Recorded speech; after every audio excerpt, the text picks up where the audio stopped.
आइए शुरू करते हैं। विल डू नेशनल इनकम, ठीक है। Will not do the usual manner, जैसे कि अपन ने जब फर्स्ट टाइम किया था तब किया था।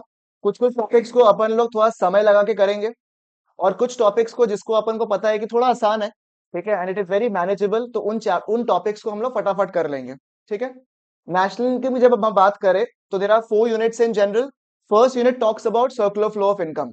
Second topic talks about the basic concepts. अभी जब मैं करवाऊंगा आप लोग को, तो साथ साथ में जो क्वेश्चंस जिस टाइप का आता है आपका of each of the unit, उसको भी हम डिस्कस करते जाएंगे, ताकि आप लोग को एग्जैक्टली आइडिया हो जाए कि कौन से टॉपिक के ऊपर आपको ज्यादा एम्फेसिस करना है।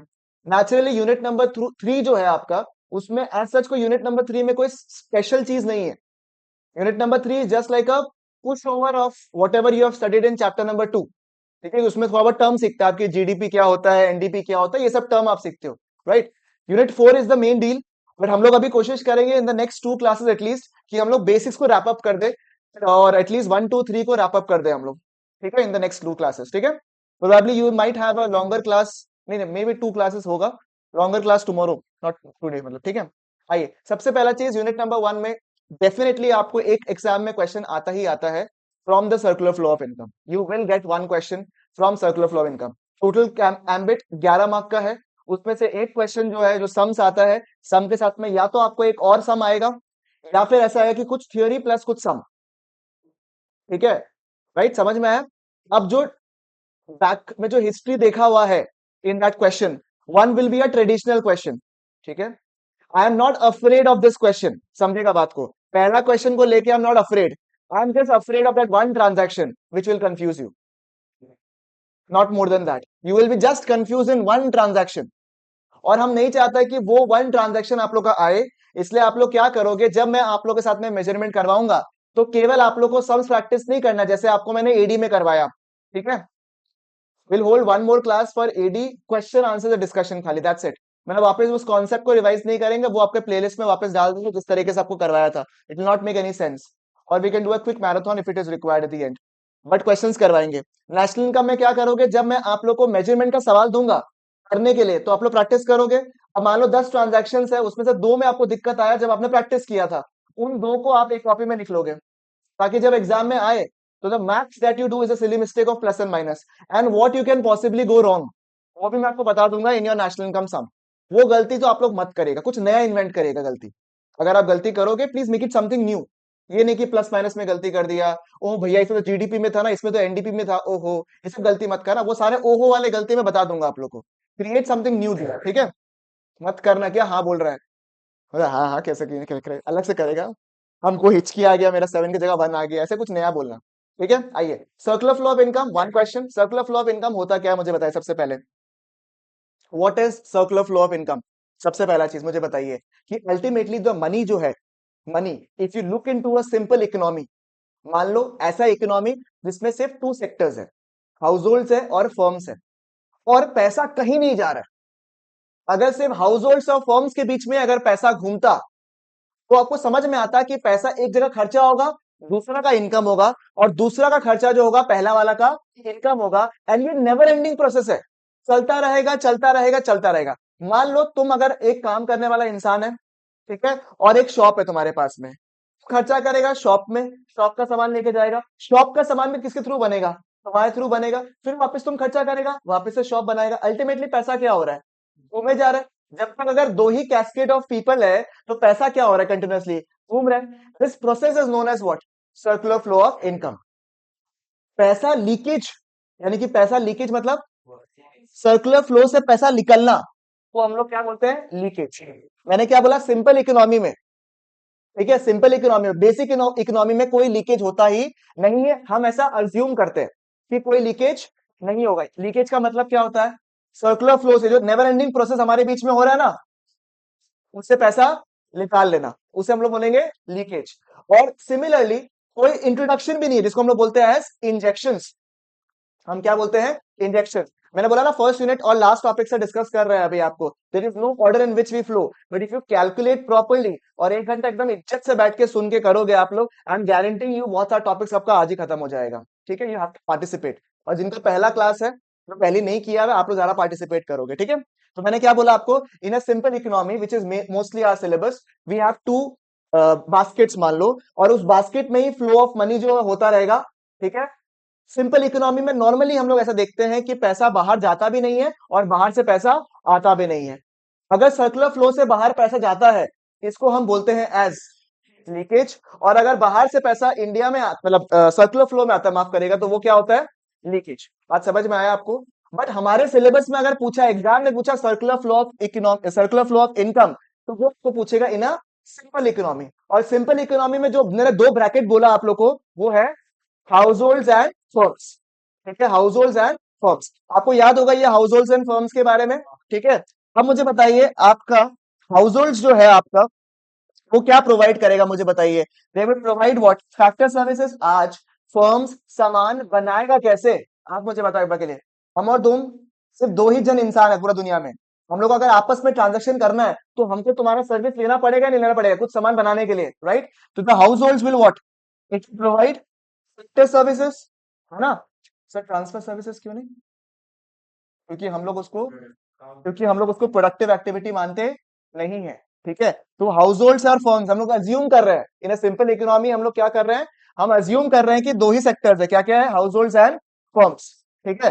हाउस होल्ड्स क्या प्रोवाइड करेगा मुझे बताइए, फैक्टर सर्विसेज प्रोवाइड करेगा, ठीक है। जब फैक्टर सर्विसेज बनाएगा तो फर्म्स क्या क्रिएट कर लेगा, आप मुझे बताइए, गुड्स एंड सर्विसेज बना लेगा। बरोबर, सही बात है या नहीं, मुझे बताइए, की बात है। उन गुड्स एंड सर्विसेज को क्या करेगा हाउस होल्ड्स, बेचेगा। बेचेगा तो खर्चा भी तो करना पड़ेगा किसको, हाउस होल्ड्स को, इन the form of what, consumption expenditure, ठीक है। और क्योंकि फैक्टर सर्विसेज यहाँ पे प्रोवाइड कर रहे थे, तो फर्म्स उसके बदले उसको क्या पेमेंट करेगा, फैक्टर पेमेंट्स। ये पैसा जो है, ये जो फ्लो है, ये क्या कंटिन्यूअसली हो रहा है आपका, इसे हम बोलते हैं सर्कुलर फ्लो ऑफ इनकम, ठीक है। अब आपके समझ में तो आ गया, आप लोग को दिमाग में सेट करना है मेरे को, ठीक है, मेरे को दिमाग में सेट करना है। देयर आर टू सेक्टर्स, जैसे डेफिनेशन थोड़ा सा फर्क है, डायग्राम में थोड़ा फर्क रहता है, ठीक है। एक हो गया सेक्टर कौन सा, हाउस होल्ड्स, और एक हो गया आपका firms.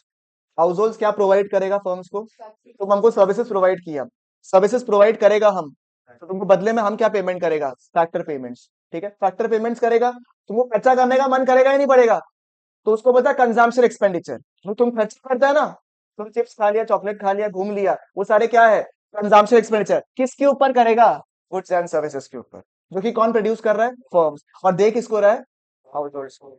It is a what, a never ending process. एक बार के लिए डेफिनेशन देखिए क्या लिखा हुआ है, it is the cycle of generation, cycle क्यों, बिकॉज इट इज मूविंग, ठीक है। It is a cycle of generation of income in the production process. Sir जो भी आपका इनकम जनरेट हुआ इन द, जो आपका इनकम जनरेट हुआ इन द प्रोडक्शन प्रोसेस, ठीक है, जो भी इनकम जनरेट हुआ, ठीक है, उसको हम लोग किसको ट्रांसफर करेंगे, it's distribution among the factors of production. Sir जो इनकम जनरेट किया उसको क्या करेंगे मुझे बताइए, खर्चा करेंगे, डिस्ट्रीब्यूट करेंगे among the factors of production. And finally households to firms in the form of what, consumption expenditure. किसके ऊपर खर्चा करोगे, on the goods and services produce by these units. बात समझ में आया क्या कुछ, आप मुझे बताइए, आप लोग कुछ समझ में आया क्या आपको, ठीक है। वापस एक बार बताएंगे, वापस एक बार के लिए देखो, हाउस होल्ड क्या प्रोवाइड करेगा, फैक्टर सर्विसेज प्रोवाइड करेगा, फर्म्स उसके बदले क्या पेमेंट करेगा, फैक्टर पेमेंट्स करेगा। फैक्टर पेमेंट का हम क्या करें, क्योंकि तो हमको तो कोई रुपया जमा ही नहीं करना है ना, हमको तो पूरा का पूरा रुपया खर्चा करना है, तो मैं क्या करूंगा, कंज्यूम करूंगा, उसको बोलते हैं कंजम्पशन एक्सपेंडिचर। किसके ऊपर, गुड्स एंड सर्विसेज के ऊपर। बात समझ में आ रहा है आपको। अगर डेफिनेशन को देखोगे तो डेफिनेशन में और ये चार्ट पे बहुत सिमिलरिटी रहेगा आपका, ठीक है, क्योंकि अभी तक हमने आपके साथ में real flow, money flow discuss नहीं किया है, ठीक है। समझ में आया आपको, लास्ट टाइम एक बार के लिए दिमाग में सेट कर लेता है। There are how many sectors, two sectors, households and firms, ठीक है। हाउस होल्ड्स क्या प्रोवाइड करेगा, फैक्टर सर्विसेज। फैक्टर सर्विसेज में क्या आता है, चार, वही four factors of production, land, labour, capital, entrepreneurship, ठीक है। समझ में आया आपको, वो लोग सर्विसेज प्रोवाइड करेगा, ठीक है, उसका आ जाएगा। फिर फर्म्स क्या प्रोवाइड करेगा उनको, फैक्टर पेमेंट्स प्रोवाइड करेगा, किसके ऊपर, कंजम्पशन एक्सपेंडिचर, जो फर्म्स प्रोवाइड करेगा इन the form of goods and services. Definition, it is a cycle of generation of income. Income जो है जनरेट हो रहा है कहां से, प्रोडक्शन प्रोसेस से, उसको कहां डिस्ट्रीब्यूट करेगा, फैक्टर्स ऑफ प्रोडक्शन में। किससे किसको, हाउस होल्ड्स टू फर्म को देगा, उसके बाद में in form of consumption expenditure for the goods and services produce by these unit. समझ में आया आपको? जो भी इनकम फर्म ने जनरेट किया वो किसको प्रोवाइड कर दिया? इन the form of factor payments provide किया। और उसके बाद हाउस होल्ड क्या करता है? उस पेमेंट जो रिसीव किया हाउस होल्ड ने उसको खर्चा करेगा, consumption expenditure for the goods and services which are produce by these units. बात समझ में आया आपको? ठीक है रानी जी, क्या है? It is a cycle of generation of income. से जनरेट कौन कर रहा है इनकम? फर्म जनरेट कर रहा है, जो कि किसको पेमेंट करता है? हाउस होल्ड्स को। हाउस होल्ड्स करेगा, ठीक है। फिर हाउस होल्ड्स क्या करेगा? उसका कंजम्पशन एक्सपेंडिचर करेगा किसके ऊपर? On the goods and services produce by these units, and the process will go on because our human wants is never ending. ठीक है, समझ में आया आपको? चलेगा बिल्कुल यहां तक? मुझे बताइए, क्लियर है बिल्कुल यहां तक? ठीक है की बात। अब आयरनिक इज कि आपको जब मैं सर्कुलर फ्लो ऑफ इनकम का डेफिनेशन बोलूंगा तो आप ये लिखोगे, बट चार्ट थोड़ा अलग बनाओगे। वो कौन सा होगा बताऊंगा आपको आगे जाके। इस खाली थोड़ा सा पोजिशनिंग अलग अलग है, कॉन्सेप्ट तो वही है अल्टीमेटली। बात समझ में आया? One last time and then we are done, क्योंकि ये क्वेश्चन जो है बहुत बार एग्जाम में पूछा हुआ है आपका। ठीक है, हेंस इट इज इंपॉर्टेंट। क्या क्या मुझे बताइए? It is a cycle of generation of income in the production process. फिर डिस्ट्रीब्यूट करेंगे किसको? To the factors of production, and finally from the households the firm in the form of consumption expenditure for the goods and services produced by these units। बात समझ में आया आपको? Clear है? अच्छा, ये एग्जाम में आया हुआ सवाल है 2021 में। तीन फेजेस क्या है अल्टीमेटली? अगर हमने उसको ब्रेक कर दिया तो क्या हुआ इस तीनों फेजेस में? कोई एक यूनिट जो फर्म्स है वो क्या कर रहा है? सामान को प्रोड्यूस कर रहा है, इनकम भी जनरेट हो रहा है और एक्सपेंडिचर भी हो रहा है। ठीक है, तो तीन फेजेस में 2021 में सवाल पूछा था क्या? इन द प्रोडक्शन फेज क्या होता है मुझे बताइए? फर्म गुड्स एंड सर्विसेज को प्रोड्यूस करेगा with the help of the factor services, जो कि कौन प्रोवाइड कर रहा है? हाउस होल्ड प्रोवाइड कर रहा है। बात समझ में आया आपको? क्लियर है? ठीक है, फर्म प्रोड्यूस करेगा क्या? Goods and services from the help of the factor services. Number two, income phase में क्या हो रहा है? वो लोग इनकम कमा रहा है कौन?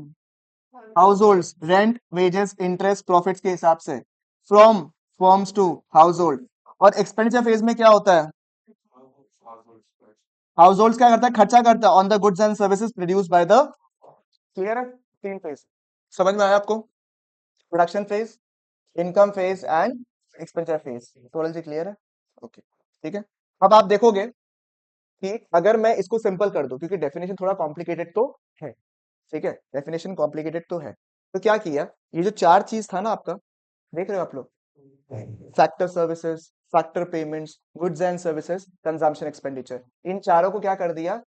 एक जगह पैसे पैसे को एक जगह कर दिया, और सामान सामान को एक जगह कर दिया, सामान सर्विसेज को एक जगह कर दिया, और पैसे पैसे को एक जगह कर दिया।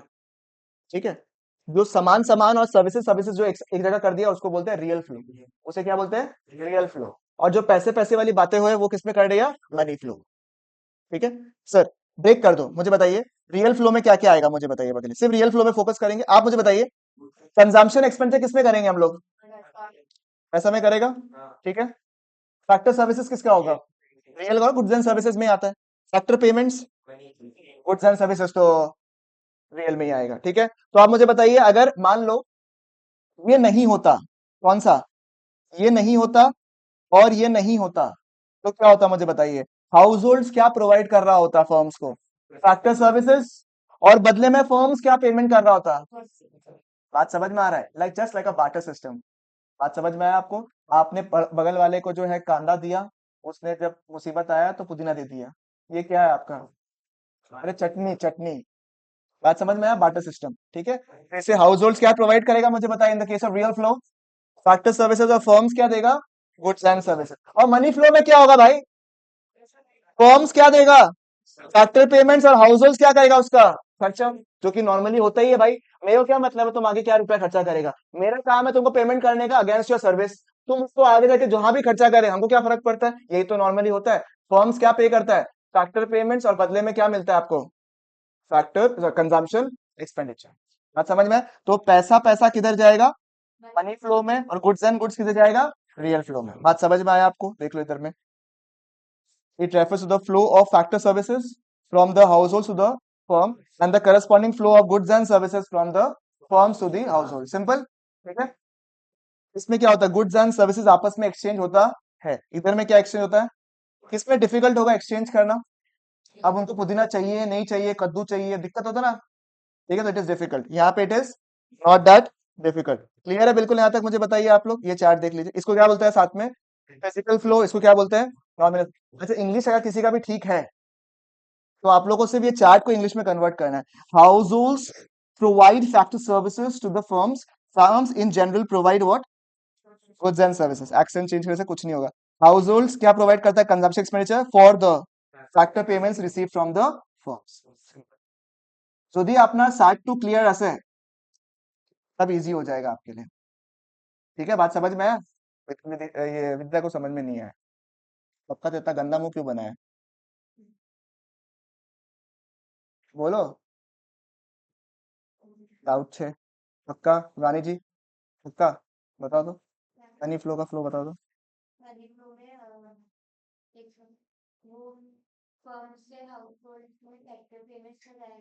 फर्म से पेमेंट, फर्म्स पे हाउस होल्ड से,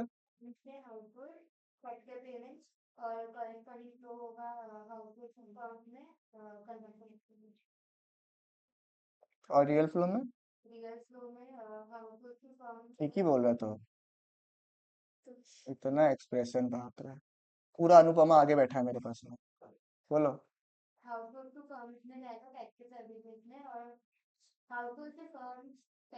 तो पहले डिसाइड कर लो क्या है। पहले एक तरफ हाउस होल्ड रखता है, एक तरफ फर्म रखता है, फिर बोलो। ये हाउस होल्ड है, ये फर्म्स है। तुम्हारा उल्टा दिख रहा होगा तुमको। ये क्या है? ये क्या है? ये क्या है?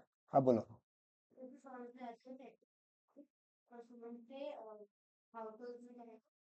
Very good.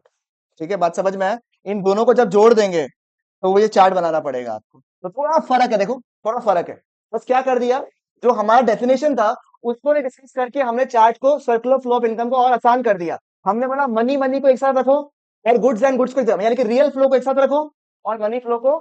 कॉन्सेप्ट अभी भी सेम है। चार्ट को बनाने के लिए इजी कर दिया कि रियल फ्लो को एक साथ रख दिया, मनी फ्लो को एक साथ रख दिया। देखो मान लो अंदर वाला जो पोर्शन है, अंदर वाला पोर्शन रियल फ्लो, क्योंकि हाउस होल्ड क्या प्रोवाइड कर रहा है? Factor services. और फर्म्स क्या प्रोवाइड कर रहा है? Goods and services. बात समझ में आया टोटल जी? ठीक है, हाउस होल्ड जो है वो क्या प्रोवाइड कर रहा है? For the factor payments receive from the firm. बात समझ में आया आपको या नहीं आया मुझे बताइए आप लोग प्लीज। ठीक है, अगर सर्कुलर फ्लो ऑफ इनकम का सवाल आया तो पहला चीज डेफिनेशन। ठीक है, unfortunately the definition you have to write. ठीक है, it is a cycle of generation of income वाला जो है। ठीक है, उसके अलावा चार्ट बनाया आपने, ये सब क्वेश्चन अगर आया ना तो इट इज अ जोक अगर आप गलती करते हैं तो। Trust me. ठीक है, इतना आसान है ये। डिफिकल्ट लग रहा है कुछ भी करने का, you have to be making some point of mistake जिसमें इसमें मार्क्स कटे आपका। इसमें क्या है, कितने फैक्टर्स होंगे बताइए? दो, क्योंकि हम लोग सिंपल इकोनॉमी की बात कर रहे हैं। हाउस होल्ड क्या करता है मुझे बताइए? फैक्टर सर्विसेज प्रोवाइड करता है और फर्म्स बदले में गुड्स एंड सर्विसेज बना के देता है। फिर फर्म क्या पेमेंट करता है? फैक्टर पेमेंट करता है और बदले में वो क्या करता है? Consumption expenditure. It is assumed, यही आपको लाइन लिखना है एग्जाम में, इट इज अज्यूम क्या कि कोई भी सेविंग्स होता नहीं है। ठीक है, बात समझ में है? क्योंकि अगर सेविंग्स होता ना, वहां से पैसे लीक हो जाते, जो कि यहाँ पे हो रहा नहीं है। ठीक है, अब थोड़ा दो तीन लाइन तो लिखना पड़ेगा आपको। 6 मार्क का अगर है तो, 6 मार्क्स का अगर है, 4 मार्क का तो दरकार नहीं है इतना। हाँ सब हो जाएगा, बस ये नीचे देना note. It is assume that there is no savings hence it is an endless loop. इतने लिखने से काम हो जाएगा। अच्छा, जैसे आउटर लूप इनर लूप, कोई रूल नहीं है, आपके ऊपर है। मान लो अगर आउटर लूप में आपने गुड्स एंड सर्विसेज रखा है तो लिख देना आउटर लूप में ये है, रियल फ्लो है। और अगर इनर लूप में क्या रखा है आपने, पैसे पैसे रखे हैं, तो लिख दीजिएगा मनी फ्लो है। कोई रूल नहीं है कि ऊपर वाला पोर्शन का मनी फ्लो ही होना पड़ेगा, अंदर वाला पोर्शन जो है रियल फ्लो ही होना पड़ेगा, ऐसा कोई रूल नहीं है। ठीक है, चलेगा बिल्कुल यहाँ तक? हाँ जी।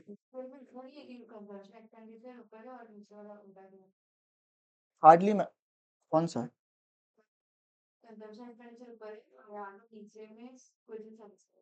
गलत है फिर तो। डेफिनेशन तो, डेफिनेशन तो बाबू तुम जो बोल रहा है वही है। समझ रहा है? देखो डेफिनेशन के हिसाब से यही चार्ट बनना चाहिए। बट बट आपके making of the circular flow में दो रहेगा आपका। ठीक है, चलेगा? अरे क्लियर है क्या? ओके। अभी देखो next concept, stock and flow. Clear है? स्टॉक एंड फ्लो ये एग्जाम में पूछता है 1 मार्क के क्वेश्चन के लिए। ठीक है, स्टॉक एंड फ्लो, और मैक्सिमम जन कंफ्यूज होता है इसमें स्टॉक एंड फ्लो में। ठीक है, स्टॉक का मतलब क्या है? At a point of time, अभी के टाइम में हम लोग जो भी गुड्स एंड सर्विसेज का वैल्यू को मेजर कर रहे हैं या फिर कोई भी वेरिएबल को मेजर कर रहे हैं, उसे हम लोग क्या बोलते हैं? Stock. Balance sheet is generally at a particular point of date, तो उसको बोलते हैं स्टॉक। ठीक है, फ्लो जो है वो क्या है, it is a variable which is for a over a period of time. इसमें क्या, आप मुझे बताइए, इसमें कोई टाइम डायमेंशन होता है क्या, कोई टाइम पीरियड होता है क्या, नहीं होता है। फ्लो में होता है भाई, 1 साल 6 महीना कितना लास्ट किया तुम्हारा वो उसके ऊपर, ठीक है। फिर ये क्या है आपका स्टैटिक कॉन्सेप्ट, ये क्या है आपका डायनेमिक कॉन्सेप्ट, ठीक है। पॉपुलेशन ऑफ अ कंट्री क्या होगा आपका, एज ऑन, अगर कुछ लिखा हुआ है एज ऑन उस डेट, पॉपुलेशन क्या है तो स्टॉक होगा। आज निफ्टी का वैल्यू इज से 23,300, तो ये क्या हो गया स्टॉक, ठीक है। फिर ये क्या होगा, नंबर ऑफ बर्थ ड्यूरिंग 2017 अगर हुआ तो फ्लो। अनफॉर्चुनेटली ऐसा फुद्दू क्वेश्चन पूछता नहीं है, ठीक है, ये पूछता है। आइए और 2-3 क्वेश्चन करना है आपको, बताओ लॉसेस क्या होगा, फ्लो, क्योंकि लॉस एक साल के हिसाब से या फिर एक पीरियड के हिसाब से होता है। अगर आज दिन के हिसाब से भी बोलोगे भैया आज हो गया, तब भी एक दिन भी तो ड्यूरेशन है ना। नेक्स्ट सेविंग्स बताइए।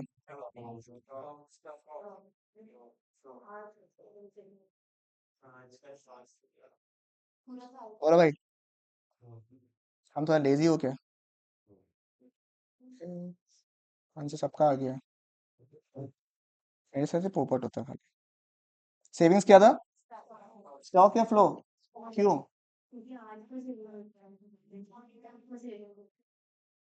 अभी तक का सेविंग्स देख रहा है क्या, स्टॉक कॉन्सेप्ट, फ्लो किसने बोला था, ठीक है। तो उसका लॉजिक ये होगा कि अभी तक इसी पीरियड तक आपने कितना सेव किया उसके हिसाब से सेविंग्स होगा। सेविंग्स अगर खाली लिखा हुआ है तो हम लोग मानेंगे कि आज के दिन में तुम्हारा कितना सेविंग्स है, अभी इस पॉइंट ऑफ टाइम में तुम्हारा सेविंग्स कितना है। जब भी आप बैंक अकाउंट खोलते हो तो उसमें सेविंग्स लिखा हुआ रहता है, देख के दुख होता है, बट देखता तो है ही आप लोग savings as on that day, as on that time. But अगर लिखा हुआ है क्वेश्चन में सेविंग्स इज ड्यूरिंग द 2018 का पीरियड, तो वो क्या हो जाएगा बच्चा, फ्लो हो जाएगा, समझ में। नेक्स्ट कैपिटल, हैक क्या है, बैलेंस शीट का अगर आइटम है तो ये क्या होगा आपका स्टॉक, ठीक है। समझ में आया आपको, बरोबर, ठीक है, क्योंकि capital as on a particular date अपन कितना लगाया, balance in a bank account, wealth, wealth is stock, ठीक है। आज का वेल्थ क्या है, अगर लिखेगा होगा वेल्थ फॉर्मेशन या वेल्थ जनरेटेड, वो क्या होगा फ्लो, कितना वेल्थ तूने जनरेट किया एक साल के अंदर, वो क्या होगा फ्लो। वेल्थ आज का पूछा तो क्या होगा stock. Capital formation flow, capital क्या था स्टॉक, कैपिटल फॉर्मेशन क्या है फ्लो, ठीक है, समझ में आया आपको, क्लियर है। वैसे लीकेज एंड इंजेक्शन जो है आपके पावर बूस्टर सेक्शन में है, ठीक है, less chances of coming in the exams, ठीक है, but still will do it. आप मुझे बताइए सर्कुलर फ्लो ऑफ इनकम से अगर पैसा हम विड्रॉ कर लेते हैं उसे क्या बोलते हैं हम लोग, लीकेज, ठीक है। और अगर इंट्रोडक्शन करते तो इंजेक्शन। आप मुझे बताइए लीकेज का एग्जांपल क्या होगा, सेविंग्स कर लिया आपने, गवर्नमेंट ने टैक्सेस ले लिया, ये सब क्या होगा आपका लीकेज, ठीक है। और इंजेक्शंस में क्या एग्जांपल होगा, पैसा अगर बोरो किया, इन्वेस्टमेंट्स अगर गवर्नमेंट की तरफ से आया, ये सारे क्या है आपके इंजेक्शंस, समझ में आया आपको, चलेगा, क्लियर है बिल्कुल यहाँ तक। Look at question number 2, look at question number 2, बताइए। 23 मिनट्स फॉर सर्कुलर फ्लो, ठीक है, आइए। Circular flow of income in a two-sector economy is based on the concept that one's expenditure is others income. बताइए सही है, किसी एक का एक्सपेंडिचर जो होगा वो दूसरा का इनकम होगा, इज इट करेक्ट और false, it is correct, because आपको वही पूरा सर्कुलर फ्लो को ना समझाना है खाली इसमें, बस इसमें सिर्फ एक बार लैंग्वेज आपको देखना है, ठीक है। कॉपी लाओ, और नहीं कौन कौन नहीं लाया, करो पेपर जुगाड़, ठीक है। आप लोग फटाफट सर्कुलर फ्लो ऑफ इनकम बना लीजिए फटाफट, एंड डेफिनेशन खत्म। I am giving you 2 minutes, जल्दी, definition and circular flow of income, that's it. हाँ साहब, नहीं नहीं,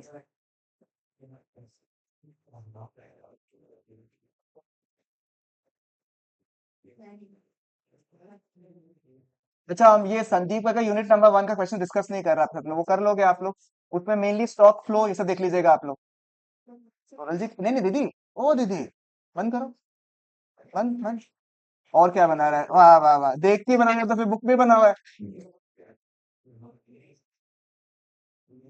जल्दी जल्दी जल्दी, किसी भी पेज में बना लो ना, हम चेक नहीं करने वाला है तो।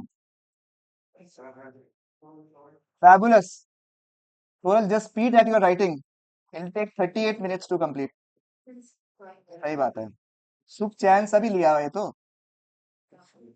प्रिंसी आप पेन से भी लिख सकते हो, उसको पेंसिल दे दो, हाँ तुमको पेंसिल क्यों चाहिए,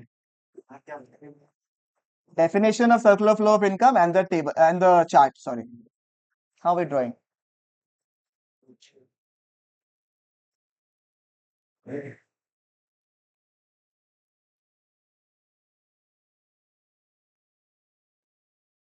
अच्छा, ऑनलाइन वाला लोग जो है वो लोग भी करिए। देखो शक्ल दिखाओ, जो तुम लोग लिख रहा है और बुक नहीं देख रहा है टेढ़ा टेढ़ा आंख करके।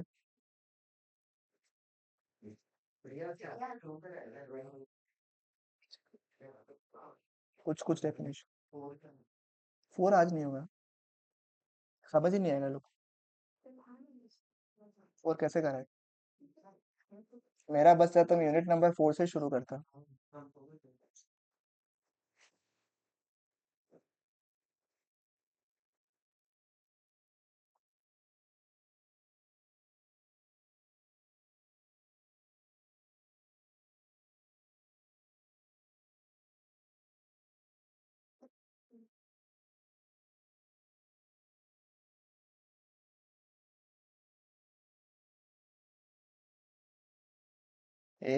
क्या है? खुद से लिख लो। इसका तो गरीबी रेखा से ऊपर आ गया है हालत। कॉपी का बैक कवर में लिख रहा है।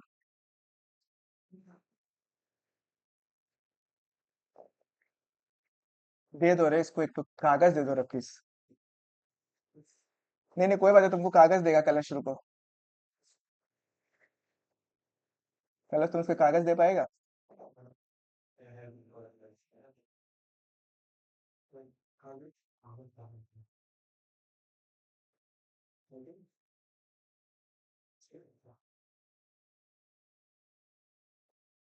खत्म। डन, तीनों फेजेस लिखो।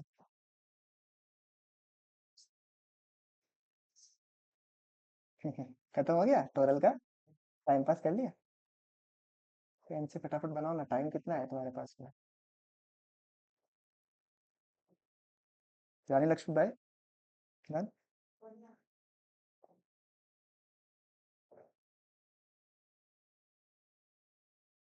पहले एक जगह रियल फ्लो दिमाग में रखो, फिर दूसरा को मनी फ्लो बना लो, इजी हो जाएगा। डन। ये वाला आंसर पढ़ो, क्वेश्चन नंबर 2, इंपॉर्टेंट है, स्टार मार्क कर लो।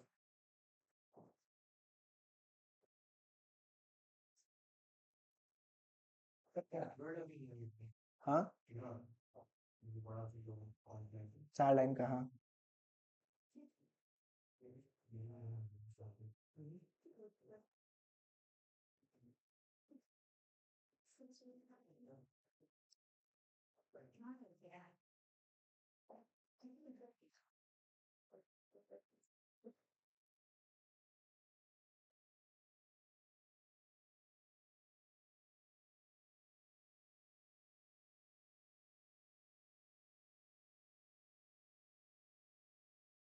सुनो प्रिंसी, मदद बाद में करना। खत्म, आंसर पढ़ लो।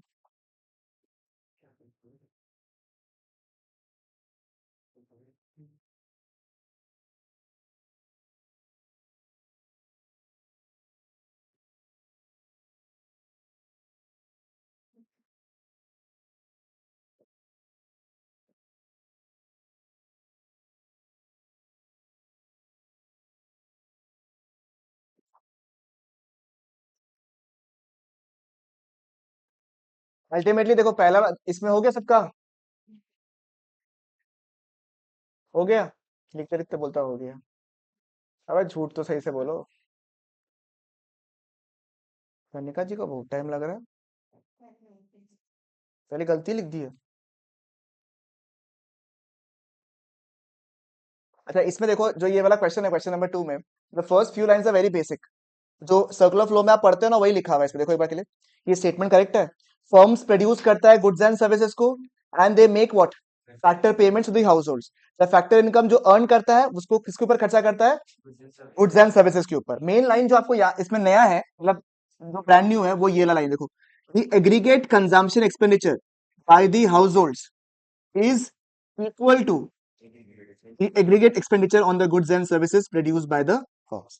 ये आपका लाइन है जो कि आपके लिए डिफाइनिंग पॉइंट है बस इसमें। ठीक है कि भैया जो आपका खर्चा फर्म्स कर रहा है, माफ करेगा, जो हाउस होल्ड खर्चा कर रहा है in the form of aggregate consumption expenditure, it is equal to what, by the firm, जितना कि उसको खर्चा करवाना है उतना वो खर्चा कर रहा है on the goods and services. ठीक है, ये लाइन आपका आना चाहिए, ये फ्रेज आपका आना चाहिए बस खाली लास्ट का। ठीक है, डन है। तो circular flow of income, everything is touched. If you are able to solve the definition and write the definition और प्रोबेबली डू द चार्ट, अगर आप चार्ट्स में गलती कर रहे हो तो it's a big disaster. Definition पहली बार में याद नहीं हुआ, कोई बड़ी बात नहीं है, हो जाएगा over the period of time. कुछ कुछ कीवर्ड्स अगर याद है, consumption expenditure on the goods and services, firms, house holds, cycle of generation of income, ये सब अगर कुछ कुछ याद है, इट्स सॉर्टेड। चार्ट्स किसी ने गलती किया, आप लोग एक बार अपना चार्ट को बुक से कंपेयर कर लो, अगर कुछ गलती किया तो आपने देखो।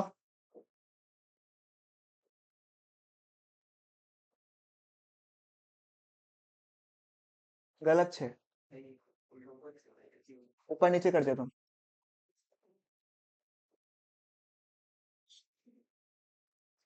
होगा फ्लो एक साथ होना पड़ेगा। मनी फ्लो अगर तुम बनाया है तो मनी फ्लो साथ में बनना पड़ेगा। सेम गलती है तुम्हारा भी। मनी फ्लो अगर बना रहे हो तो मनी फ्लो साथ में होना पड़ेगा, द सेम लूप। और अगर क्या बोला, रियल फ्लो अगर बना रहे हो तो real flow has to be in the same loop, that's the condition. वो लूप चाहे अंदर हो चाहे बाहर हो, उससे फर्क नहीं पड़ता आपको। ठीक है, जैसे फैक्टर पेमेंट्स और फैक्टर सर्विसेज आ गया ना, ये नहीं होगा, फैक्टर पेमेंट्स को नीचे होना चाहिए था, इसको इधर आना चाहिए था।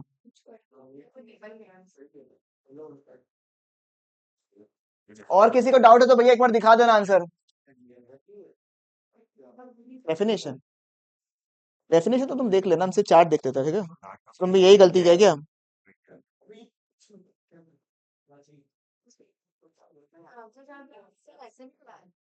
डेफिनेशन के हिसाब से बिल्कुल सही चार्ट बनाया आपने, बट जब सर्कुलर फ्लो ऑफ इनकम का चार्ट बनाते हैं ना हम लोग, तो उसमें डाला हुआ ये है कि उसको money flow and real flow में ब्रेक किया हुआ है। It's fine, done. आगे बढ़ सकते हैं, ये गलती मत करेगा आप लोग, फालतू का मार्क्स जाएगा आप लोग का। With that your circular flow is स्वाहा। ठीक है, अब नेक्स्ट इज की यूनिट नंबर 2 जो है उसमें आप समझेगा, यूनिट नंबर 2 में थोड़ा सा they're asking you a bit of tricky questions right now. Unit number 1 is very sorted, circular flow of income. The max they can trick you is in stock and flow वाला question. उसका अगर आपने सब कुछ देख लिया and you cover up the HOTS which is like 2-3 question, it is done. तो आप जो जितना मैं कॉन्सेप्ट आज करवाऊंगा उसके आप बैक क्वेश्चंस को देख के आओगे कि आपके टॉपिक क्लियर है। आपके डेफिनेशन से गलती हुआ, एक बार चार्ट गलत हुआ तो एक बार प्लीज हाथ से बना लेना, भले एकदम छोटा मिस्टेक है फिर भी बना लेना ताकि डाउट नहीं रहे। तीनों फेजेस का नाम दिमाग में है प्रॉपर्ली, जैसे मनी फ्लो रियल फ्लो के जो डिफरेंस पूछ लिया, याद है ना आपको? अच्छा, मनी फ्लो का दूसरा नाम बता दो, नॉमिनल फ्लो। और रियल फ्लो का क्या है, चलेगा। ठीक है, अब मुझे बताइए, जब भी हम लोग बेसिक कंसेप्ट की बात करेंगे, why do you to study the basic concept? Because हमने एक टर्म सीखा था जिसका नाम था जीडीपी। ठीक है, आपने सुना जीडीपी का मतलब? जीडीपी का मतलब क्या था आपका? देश में कितना गुड्स एंड सर्विसेज प्रोड्यूस हो रहा है। ठीक है, देश में कितना गुड्स एंड सर्विसेज प्रोड्यूस हो रहा है, वो जो देश में कितना गुड्स एंड सर्विसेज प्रोड्यूस हो रहा है, उसी से अपन ने ब्रेक किया था टू डिफरेंट डेफिनेशंस। भैया देश का मतलब क्या है? ठीक है, तो भैया अब जब एग्जाम में पूछेगा ना, तो वो देश का मतलब इन terms of economics is domestic territory या फिर इकोनॉमिक टेरिटरी। जब मैं देश में बोलूँ ना, देश में कितना गुड्स एंड सर्विसेज प्रोड्यूस हुआ है, देश का मतलब क्या हो गया? डोमेस्टिक टेरिटरी या फिर इकोनॉमिक टेरिटरी। बात समझ में आ रहा है आपको? Now they will not ask you कि व्हाट इज डोमेस्टिक टेरिटरी या व्हाट इज इकोनॉमिक टेरिटरी। वो आपको केस बना के देंगे और पूछेंगे कि ये इकोनॉमिक टेरिटरी में फॉल करता है या नहीं करता है, या ये डोमेस्टिक टेरिटरी में फॉल करता है या नहीं करता है। And now it becomes tricky. इसलिए आपको छोटे छोटे केस वाले जो क्वेश्चंस आपको दिए हुए हैं वो आपको करना है, ताकि आपका मार्क्स ना जाए। भले ही आपके कॉन्सेप्ट 100% क्लियर है, फिर भी क्वेश्चंस देख लेना एक बार के लिए। कभी कभी आप कंफ्यूज हो सकते हो कि अच्छा इसका इंटरप्रिटेशन ये था क्या, इस तरीके से समझ में आया आपको? अच्छा, डोमेस्टिक टेरिटरी या फिर इकोनॉमिक टेरिटरी का मतलब क्या है सर? सिंपल है, पहले तो डोमेस्टिक टेरिटरी का डेफिनेशन में डाला हुआ है कि जितना भी पॉलिटिकल फ्रंटियर्स है, नॉर्मली जो इंडिया को माना जाता है पॉलिटिकली, जो इंडिया है, देखा ना आपने? टिंग टिंग टिंग टिंग टिंग। ठीक है, ऊपर का पोर्शन अभी भी डिस्प्यूटेड बट स्टिल देखा है ना आपने? क्लियर है ना बिल्कुल यहाँ तक? ठीक है, this is what India political frontiers और as per the political frontiers और बॉर्डर्स ऑफ अ कंट्री। ठीक है, यूनाइटेड नेशंस भी एक डेफिनेशन दिया, बिकॉज उनको तो टांग अड़ाना ही है। तो यूएन ने डेफिनेशन दे दी डोमेस्टिक टेरिटरी में। क्या डेफिनेशन है? बहुत बढ़िया, it is a geographical territory administered by the government, government administer करता है, जहां पे इंसान, सामान और कैपिटल सर्कुलेट फ्रीली, घूम सकता है आराम से। जिस जगह में आपको कोई रोक टोक नहीं है, आप आराम से घूम सकता है, सामान घूम सकता है, वस्तु घूम सकता है, कैपिटल घूम सकता है, उसको क्या बोलता है? Domestic territory. ठीक है, very very less important definition. ठीक है, चलेगा। पॉलिटिकल फ्रंटियर्स क्लियर है। अब उसके साथ जो अपन को इंडिया पता है वो तो पता ही है, पॉलिटिकली जो इंडिया है वो तो है ही डोमेस्टिक टेरिटरी में। उसके अलावा सर इकोनॉमिक टेरिटरी में आता क्या है, ये है interesting portion. It includes what things. It includes ships and aircrafts.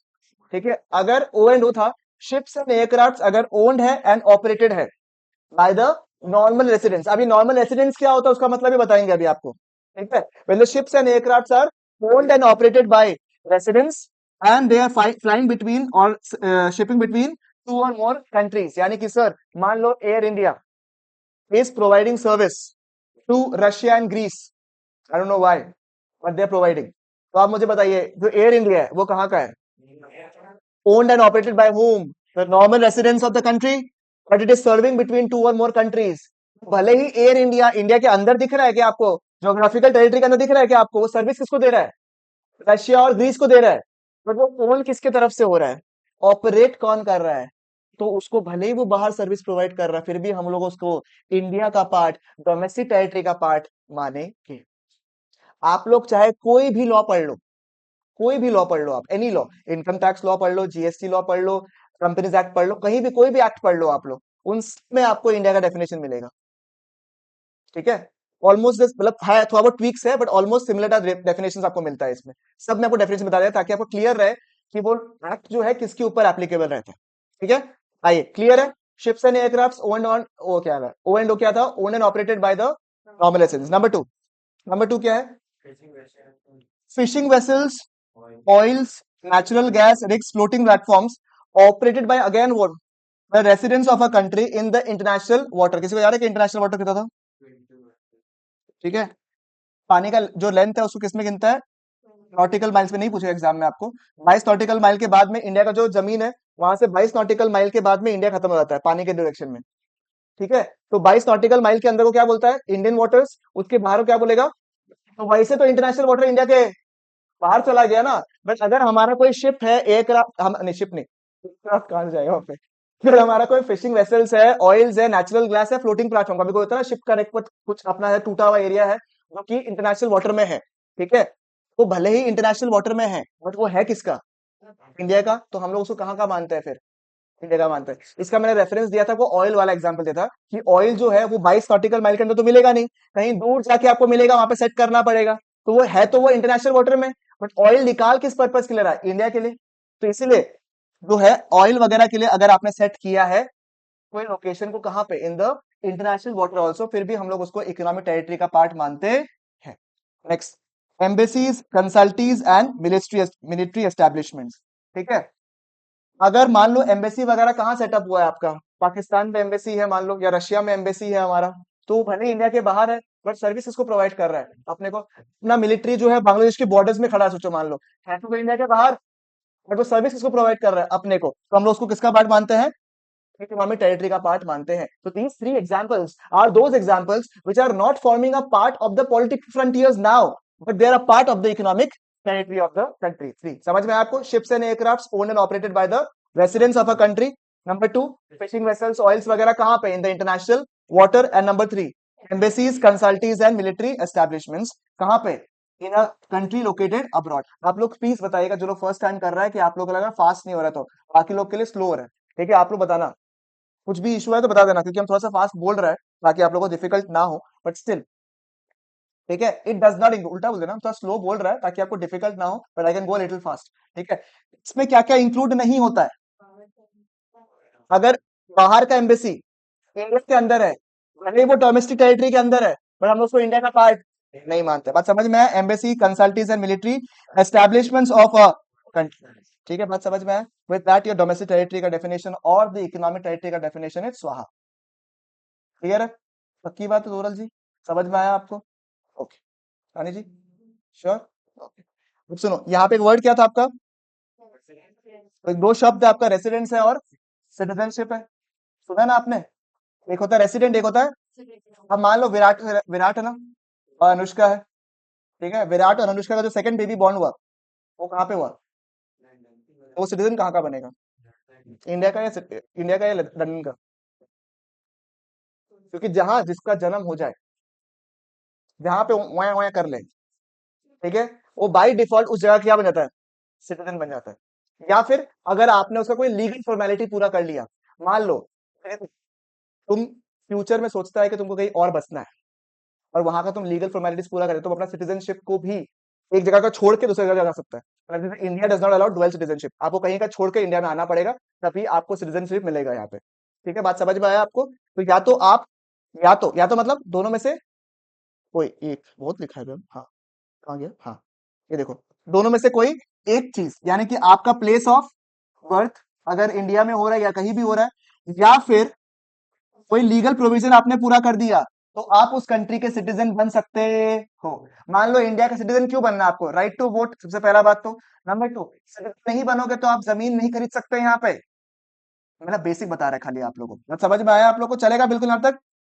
बाकी आप सिटीजन अगर नहीं हो तो कोई इज्जत बहुत है ना राइट?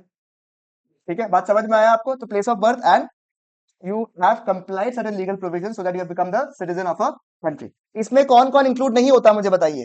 अगर कोई घूमने उमने आया है, ठीक है, तो आप मुझे बताइए। नहीं होगा, बात समझ में आया आपको? क्लियर है? ठीक है, बट एक सवाल पूछना है हमको तुमको। जोमेटो का फाउंडर जानता है? उनका वाइफ कहाँ का है? बाहर का है, अब इंडिया में आ गया, ठीक है, अब इंडिया में परमानेंटली रह रहे हैं। Can she apply for citizenship? How can she remain citizen of another country? She can, why can't she? उसका राइट है। वो डु- वो डुअल सिटीजनशिप इंडिया तब अलाउ नहीं करेगा जब वो मांगेगा। तो ऐसा बोला कि अरे भाई हम सिंगल रहना चाहता है, प्लीज मेरे को कोई प्रपोज मत करो, आज वो कोई प्रपोज कर ही नहीं रहे।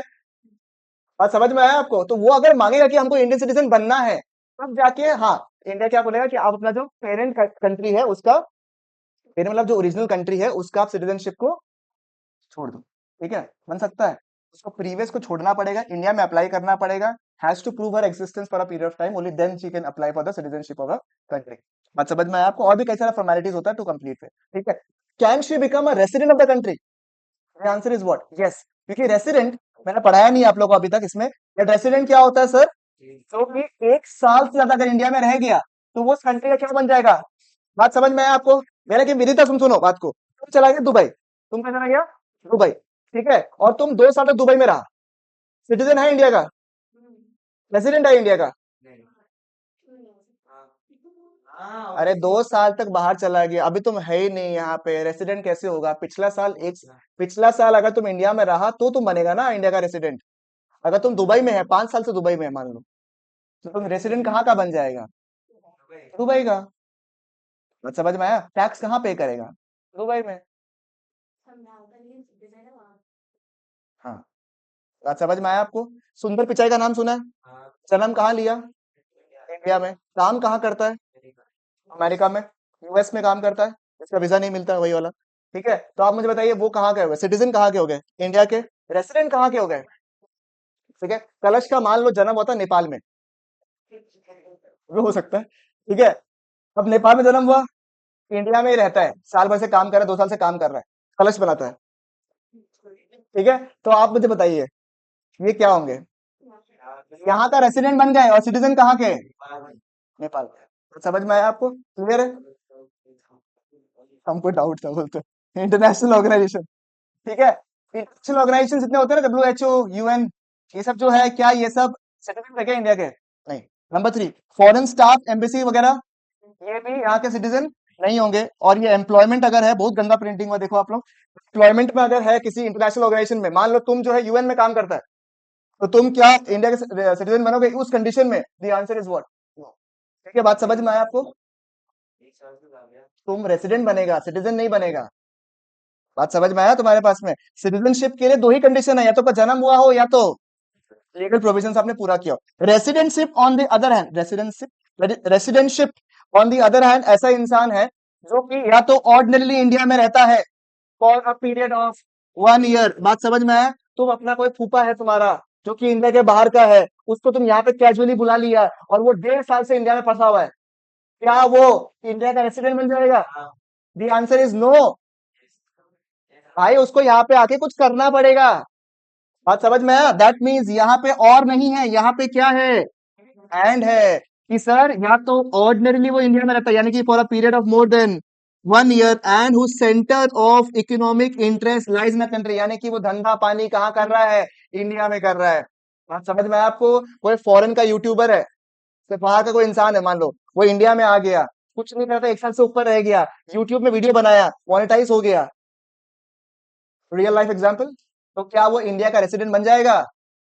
The answer is what? Yes sir. बात समझ में आया आपको?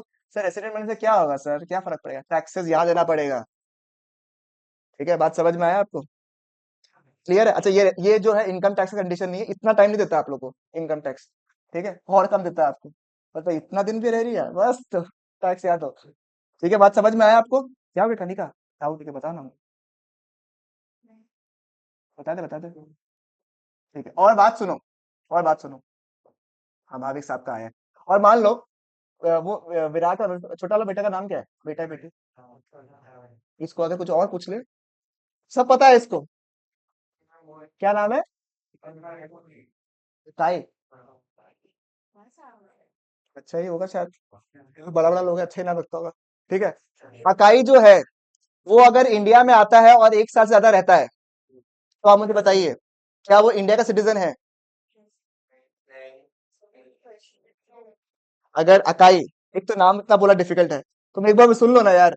अगर अकाई जो है वो अगर इंडिया में 1.5 साल तक रहता है, ठीक है, तो आप मुझे बताइए क्या वो इंडिया का सिटीजन है? नहीं। क्या वो इंडिया का रेसिडेंट है अब? यस। ठीक है, बात समझ में आया आपको? क्लियर है बिल्कुल यहाँ तक? हाँ, you never know, he might still have a lot of followers. मान लो आज उसका यहाँ पे इंस्टाग्राम का बहुत बड़ा बिजनेस चल रहा है, तब क्या होगा? तब वो रेसिडेंट बन सकता है। ठीक है, बात समझ में आया आपको? चलेगा ना बिल्कुल यहाँ तक? और एनआरआई क्या होता है रे? सुंदर पिचाई इंडियन है, सिटीजन है इंडिया का, रहता कहाँ पे है? वाह, बात समझ में? NRI, non resident Indian. तुरंत तुम क्या शर्मा क्यों गया एनआरआई बोलते ही? ठीक है, अब ठीक है, ये तो हो जाएगा, समझ में आ गया। और कौन कौन नॉर्मल रेसिडेंस में नहीं आता है? ठीक है, number 1, foreign tourist and visitors अगर आया है तो, कोई भी पीरियड के लिए आ गया तो, 5 साल से एक टूरिस्ट आया हुआ है, रेसिडेंट होगा इंडिया का? नहीं, इतना घूमेगा बे। ठीक है, number 2, foreign staff embassies official diplomats members of the arm forces of a foreign country. नहीं, इसमें बच्चा लोग कंफ्यूज होता है, इसमें ना बहुत दिमाग लगाता है, 1 साल से ऊपर हुआ है क्या, नहीं हुआ क्या, नहीं होता है। अगर आप फॉरेन स्टाफ किसके हो, एम्बेसी के हो या ऑफिशियल्स के हो या फिर डिप्लोमेट्स के हो, मेंबर्स हो आर्म फोर्सेस के, देन इन दैट केस आप भैया रेसिडेंट नहीं हो। Next, international organization WHO UN, ये कभी भी रेसिडेंट नहीं होगा। Point number 4 which is important for you, अगर आप इन इंटरनेशनल ऑर्गेनाइजेशन में काम कर रहे हो and you are working for less than 1 year, then in that case you are no not a resident. But if you are working for more than 1 year, then you have become a resident of the country. बात समझ में आया आपको? International organisation यानी कि WHO UN में अगर आप काम कर रहे हो, साल भर से कम काम कर रहे हो, तो आप इंडिया का रेसिडेंट नहीं हो। और अगर आप इंडिया में 1 साल से ज्यादा हो और काम कर रहे हो, तब आप इंडिया का रेसिडेंट बन जाओगे। True members of the foreign vessels are not the residents of the country. इधर से 1 मार्क का क्वेश्चन पूछता है, इसलिए पहले ही बोल दिया आप लोग को, सॉल्व करना पड़ेगा आप लोग को। ठीक है, क्लियर छे? Next, lovely point, transfer income factor income. ठीक है, ट्रांसफर इनकम फैक्टर इनकम मुझे बताइए आप लोग, अभी तो शादी का सीजन चल रहा है क्या? कौन कौन शादी अटेंड किया है अभी? इतना तुम लोग भव्य इंसान तो है, कोई शादी अटेंड नहीं किया? लैक ऑफ सीरियसनेस नहीं है भाई यहाँ पे, तो बताओ, बताइए। तुम लोग का हो गया मस्ती मजाक जो भी करना है हो जाएगा, ठीक, बाद में कर लेना, हम लोग टाइम देगा, अभी थोड़ा समय की कमी है ना दीदी, इसलिए। ठीक है ना, फैक्टर इनकम, ट्रांसफर इनकम। अब मुझे बताइए फैक्टर इनकम में क्या होता है? जब हम इनकम रिसीव करते हैं by providing a productive service in return. ठीक है, जब हमने इनकम रिसीव किया by providing a factor service in return या प्रोडक्टिव सर्विस इन रिटर्न, मैंने आपको पढ़ाया, आपने फीस दिया, ये क्या हो गया आपका फैक्टर इनकम, क्योंकि मैंने प्रोडक्टिव सर्विस आपको प्रोवाइड किया, उसके अगेंस्ट आपने मुझे पैसे दिए हैं। But अगर मैं इनकम रिसीव करता हूं without rendering any kind of productive service. आप शादी में गए या आप अपने नानी के पास में गए, उनका आपने पैर छुआ, जाते वक्त मम्मी नानी माँ ने आंसू निकाला और लिफाफा पकड़ाया, ठीक है। कुछ कुछ लोग तो एकदम, देखो मेरे तरह अगर कोई इंसान है तो हम तो चांस लेता ही नहीं है, हम हाथों हाथ लिफाफा लेके रख लेते हैं। कुछ लोग अच्छा लोग होता है जो लोग कहेगा नहीं नहीं नहीं नहीं नहीं, किस चीज का, अभी तो आई थी मैं, ये सब नाटक करता है, ठीक है। उसके बाद में नहीं नहीं लेना ही पड़ेगा, कब मौका मिलता है, इस तरह वो चलता है, वो 15 मिनट का एक्सचेंज चलता है, मतलब एकदम पूरा नरेट कर सकता है, अगर टाइम होता है ना अभी तो प्रॉपर्ली नरेट कर सकता है। नहीं नहीं ऐसे थोड़ी ना होता है, इतना थोड़ी ना होता है कुछ, क्या आप भी, ठीक है, ऐसे करके चलेगा। और अगर थोड़ा सा इक्वल साइज के लोग हैं, not in terms of, in terms of age, but in that case तो अलग फाइट होता है कि बहन जी क्या चीज का, ऐसे चलते रहेगा। तो एक बार you just have to have one instance where you say कि नहीं नहीं, ठीक है, चुपचाप लाइन में आ जाएगा वो इंसान और चुपचाप लिफाफा लेके चला जाएगा वो। तो ये तो लिफाफा वाला इनकम है, ठीक है, या फिर पैर टचिंग इनकम है। ये इनकम कौन सा है? ट्रांसफर इनकम, बिकॉज आप कोई प्रोडक्टिव सर्विस इन रिटर्न नहीं दे रहे हो। ये इनकम इंक्लूड होता है in the national income and the, but it is neither included in the national the. कौन सा अर्निंग कॉन्सेप्ट है और कौन सा रिसिप्ट कॉन्सेप्ट है? स्कॉलरशिप मिलना, सब्सिडी मिलना, गवर्नमेंट टैक्सेस कमाया, ट्रांसफर इनकम है। गवर्नमेंट टैक्सेस जो कमाता है वो भी क्या है? क्योंकि गवर्नमेंट आपके बदले जो आपने टैक्स दिया उसके बदले कुछ करके आपको देता, ऐसा नहीं है, हाथों हाथ जो है बदले में नहीं दिखता, इसलिए। बात समझ में आया आपको? रेंट, वेजेस, सैलरी, प्रॉफिट, ये सारे क्या है? फैक्टर इनकम है। स्कॉलरशिप, ओल्ड एज पेंशन वगैरह क्या है आपका? चलेगा ना? Clear, done. Super important from the exam perspective is final goods and intermediate goods. ठीक है, मुझे बताइए फाइनल गुड्स क्या होता है? फाइनल गुड्स वो गुड्स होता है जो कि दो पर्पस पूरा करता है। कितना पर्पस? दो पर्पस पूरा करता है। ए दीदी, तुमको यहाँ पे लोरी सुनाने के, तुम तो आराम से बैठ के करके बैठा हुआ है, उठो। नॉनसेंस। ठीक है, final goods and intermediate goods, sir वो गुड्स जो कि दो पर्पस पूरा करता है। क्या क्या दिया? क्या बात है, पॉपुलैरिटी है अभी तुम्हारा, सब लोग बोलते आंसर तुम्हारे बिहाफ में। क्या क्या रानी जी? कंजम्पशन और इन्वेस्टमेंट, ठीक है। मतलब एग्जांपल, कंजम्पशन मतलब सेल्फ, क्या है कंजम्पशन? लैपटॉप खुद के पर्पस के लिए यूज कर लिया, क्लास देखने के लिए कर लिया, ये क्या हो गया? कंजम्पशन। ठीक है, कॉफी पी लिया, कंजम्पशन। कॉफी मशीन खुद के लिए खरीद लिया, पर्सनल, कंजम्पशन। ठीक है, लैपटॉप मैंने पढ़ाने के लिए यूज किया, investment. I am not selling it, ठीक है, I am not selling it, मैं इसके थ्रू आपको सर्विस प्रोवाइड कर रहा हूँ। तुमने अपने ऑफिस में कॉफी मशीन रख लिया, तो फिर कॉफी बेचेगा क्या? नहीं, बट तुम्हारा कोई क्लाइंट आया तो तुम उसको कॉफी सर्व करेगा, ये क्या हो गया? इन्वेस्टमेंट है आपका। It is a final good, क्योंकि इसको आगे आप बेचेगा नहीं। Final goods are those goods which are used for two things, consumption and investment. देखो बच्चा जो है इन्वेस्टमेंट और रीसेल में डाउट होता है। अगर मेरी गाड़ी है और मैं गाड़ी गाड़ी जो है अपने ऑफिस के लिए रख के रखा हूं, तो उससे मैं ट्रैवल करता हूं, अपने क्लाइंट्स को ट्रैवल करवाता हूं, ये क्या हो गया? इन्वेस्टमेंट। बट अगर मेरी गाड़ी की शोरूम है तो मैं उसको आगे क्या करूंगा? बेचूंगा, तो वो मेरे लिए क्या है? इंटरमीडिएट गुड्स है। बात समझ में आया? चलेगा ना? बिल्कुल, मतलब उसको अगर मैंने कंज्यूम किया, भले ही वो इन्वेस्टमेंट पर्पस के लिए हो, तो भी वो क्या हो गया? Final goods. उसको आगे मैं बेचूंगा, इंटरमीडिएट गुड्स। बात समझ में आया? Two purposes, consumption and investment. And intermediate goods are those goods which are used for further, are used for reselling. मैंने गाड़ी को आगे बेच दिया, उसको बोलेंगे रीसेलिंग पर्पस। फर्दर प्रोडक्शन क्या होगा?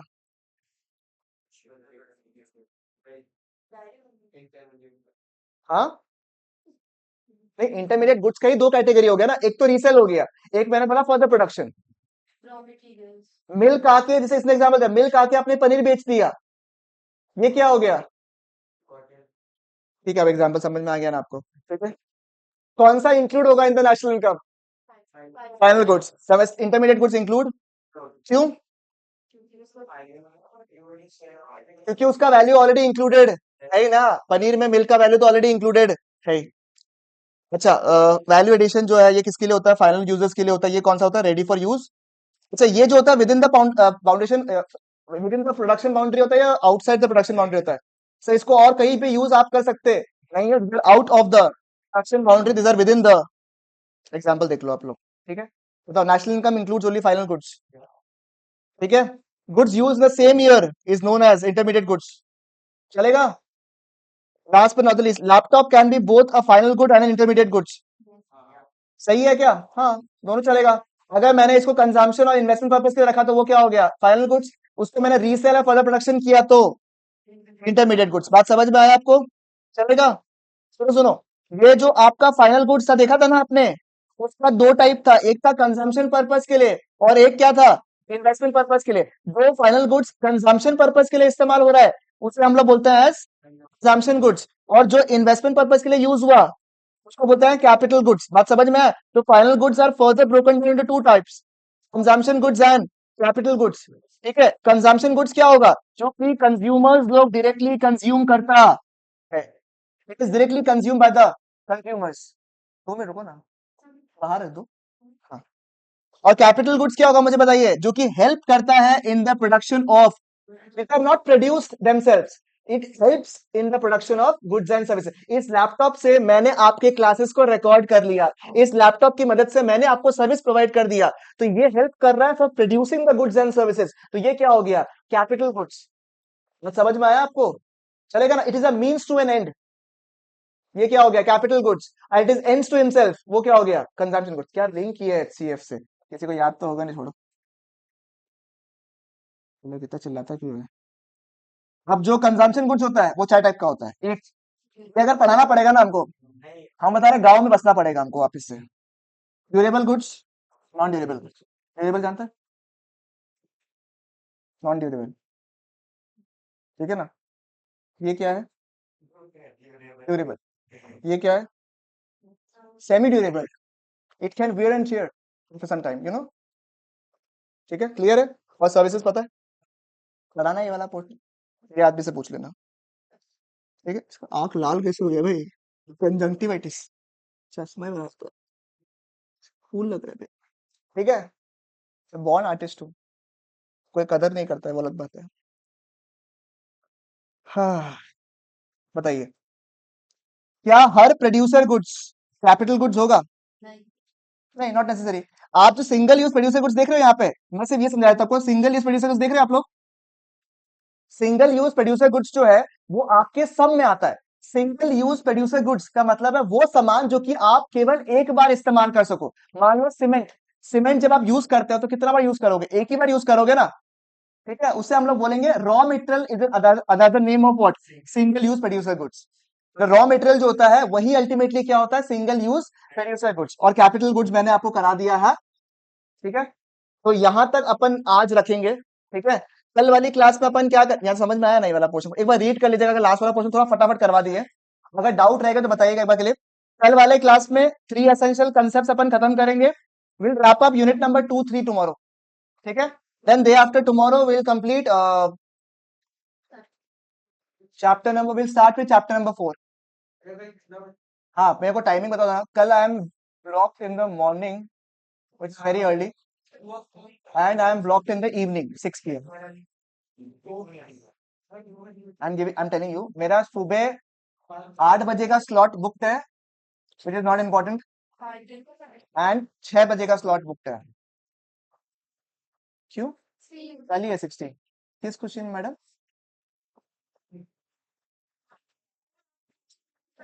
Unit number 4। जानबूझ के नहीं, वो फ्लो में आ रहा है, हम कब करवाएगा तुम बताओ हमको? हम अगर ये रीजन से क्लास नहीं करवाया ना तो बहुत इशू होगा।